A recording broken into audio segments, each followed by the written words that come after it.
appreciate y'all. Thank you for being here. Great, great. The original plan was I was supposed to have a Speedo under this and flash everybody, but I knew the women would start giggling. And that would really break my heart. So I told them, no, we're going to do it. But no, you know, this is the largest group to attend one of our reunions. So 2000, I think, was 100 people, and now we have what, Carolyn? 130. So give yourselves a big hand. Quite frankly, I was amazed. The people were, you know, seemed to be pretty wide awake. Is anybody slobbering on themselves at all? I mean, great, no doubt about it. But also, of course, we have a special guest here. Our sponsor, Mrs. Lathaway-Dunaway, and she's here with her grandson and granddaughter, Logan and Lauren. And you'll be hearing more about them later, but we sure appreciate them being here, especially Ms. Latham come here and be with us. You have to watch Guatha. Who's sitting by Guatha there? Larry, keep an eye on your wife, please. You're responsible for her. Don't worry about a thing. Do it, say what you please. Trust me, no one here tonight will remember it tomorrow, including you. We have a number of exhibits up here. I think a number of you have already seen that, of course, and we have here's some things that Floralee and the others put together about our class, including newspaper reports. And then probably the most important is what Larry Miller put together.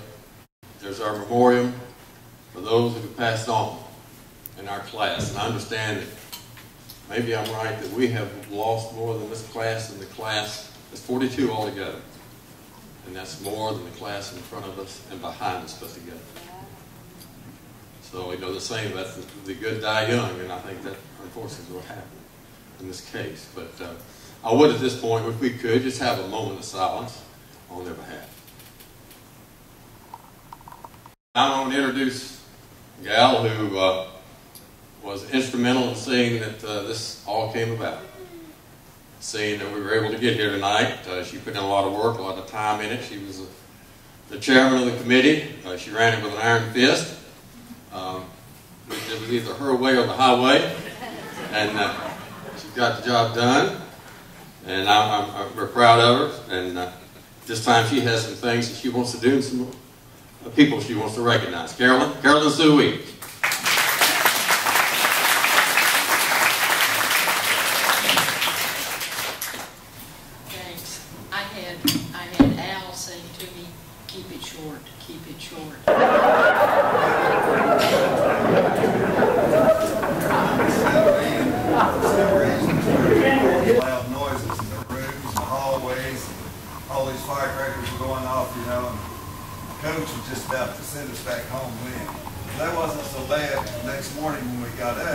He started to leave, and we all got on the bus, and he was in a separate car. They put a smoke bomb in his car, and it went off. Called a mechanic to get it fixed, so it didn't go over too well. I like that one. I like that. We got some cheerleaders in here. Come on, raise your hands high, girls. Let's go. All right. One. I know. I thought we had more than one. What happened? Okay, in any event. Bills, let's hear about it. Let's hear tell us something about it. You want me to tell you something about cheerleading? Yes. Okay. Al Phillips was talking. I don't want to talk. Yes, you do. I don't remember anything about cheerleading except I remember all the cute football players. That was me. Okay. Would somebody... FFA. I know we got some guys in here in the Future Farmers of One of America. the two you all swears that Raise your hand, was please. cheerleader. I did too, but it's in our annual actually. There was a group of gals in our class, I think, that dressed as daisies. Lowell?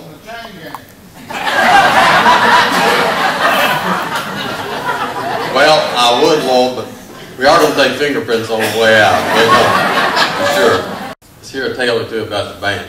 You were a drum majorette or something like that. Yeah, there was a majorette and there was a band. Right. Okay. We were out. The majorettes are the ones that couldn't play an instrument, right? During the concert season, Al, I played the big bass horn.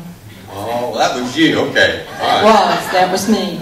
Do you all remember Flora Lee Kettner getting hit in the head with a football when they were getting ready to come out? Who threw that? I was too, Flora Lee. It wasn't me because I was a precision passer. I would have never thrown the ball like that. He was in the parade in Murfreesboro, and I wouldn't wear my glasses, and he told me to look. There was a reviewing stand, and he said, if you look for the big White House on the hill, and you start the band there. Well, I did. And he went berserk because what I had done was to start it in front of the jail.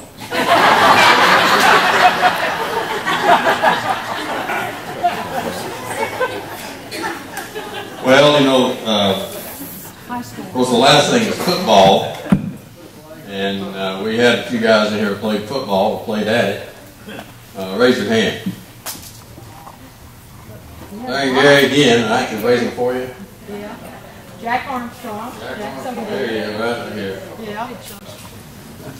Anything about football? You know, the football team. Larry's got something about football. Okay, here we go. Come on, man. When we played football, we always had to walk home after school. I had to walk down about 5 miles down toward Boyd's Creek.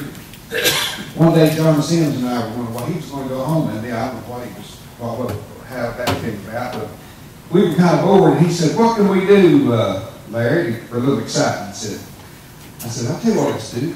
Down at Green's Rolling Store, where I live," I said, "they got some chickens and roosters in there." I said, "Let's go tie on them roosters up to Ham Sarker's desk." He said, I said, "John, are you afraid of chickens?" He says, "No." I said, "Well, I am." So John got the chicken, and we took that chicken back up there to high school, and we went to Ham Sarker's place on the 3rd floor, I believe. Was it 3rd floor, John, or 2nd? It was the 3rd floor. And John said, "How are we going to keep that chicken on his desk, Larry?" And I said, "Well, I'll just take this string out of my tennis shoe here." And we tied that chicken on the back of his desk. And they said they came in there the next morning, and that was just a chicken nest all over his desk. Well, Ham, being the kind of guy he was, he took that chicken and put it back in the filing cabinet. And they said, Don Pickle said that at 3 o'clock that afternoon that chicken got hot. He was trying to come out of that filing cabinet, and he got that chicken and threw it out on the 3rd floor. And sure enough, it was grazing down at football practice. John, do you remember that? I do. Edith? Where's Edith? Edith? Come up here, honey. Prunes, honey, prunes. Somebody think my neighbor, okay? I would pick out the one person in the room that's regular. What are the odds of that, huh? You look good.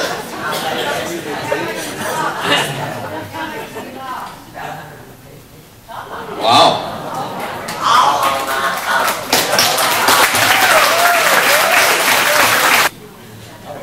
The winner, Larry Sims. Come here, Larry.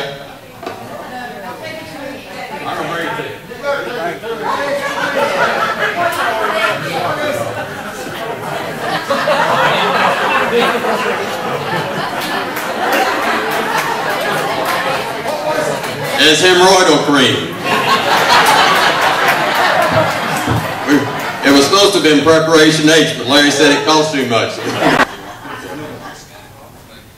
We got a second box of candy from Watha. Gary Whaley. Gary Whaley, come up here, Gary. Let me get you out of your chair, big boy. Come up here. Come up here. I will have to trade this with Larry Sims. He got exactly what I wanted.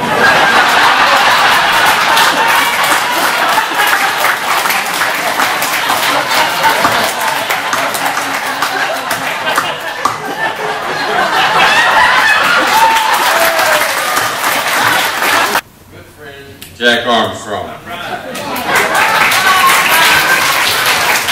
Nature's Bounty, horny goat weed. I think this is fixed. It's hard to say. There's so many that need it. That's the problem. But I could probably call on Ed Parton. Come up here, Ed. Preacher Parton. This is a 1-year supply of Viagra.